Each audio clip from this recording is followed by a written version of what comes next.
think that was very helpful. I'm going to jump on to you, Brijesh. Brijesh is from Auxano Capital. And Brijesh, what do you think of the budget? What did you find interesting? What were the interesting highlights for you? And what did you think did not really make too much sense at this point of time?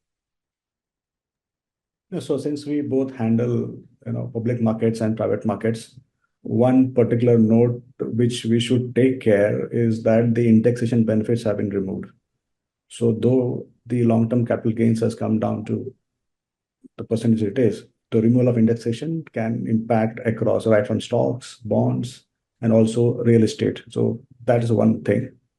For salary goes, the standard deduction has increased, but which is good always, like playing to the public. But the most important part, alongside is that they're looking for overall growth. So angel tax benefits, setting up for, for space startups around 1,000 odd crores. Then other point is credit guarantees for MSMEs. So again, for that, again, along with that, SIDBI brands, branches will be open in much more places, which is very great. Other part is like e-com export hubs are to be set up, which is again very, very positive.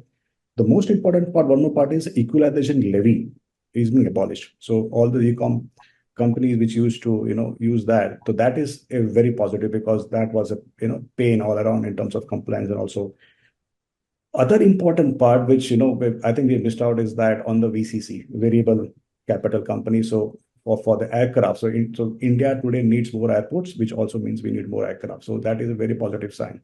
It also talked about, easing for the shipping companies.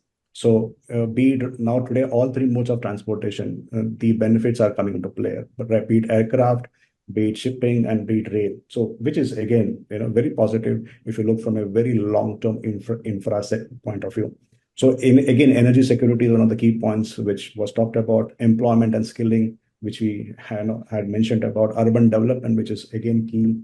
Innovation R&D in some forms is again coming up.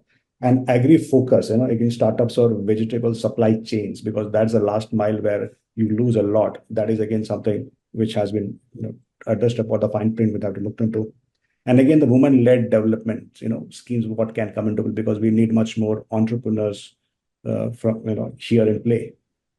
So overall, a lot of things happen outside the budget, but this is a direction, what can happen and what can move forward. So from an overall angle, we have been trying to get all things in play.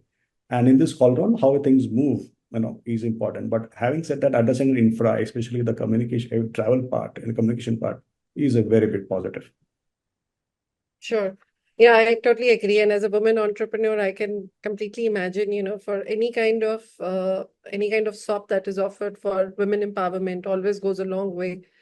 Even just a mention of it brings a lot of more women into the workforce versus otherwise. So yeah, I completely agree with you over there.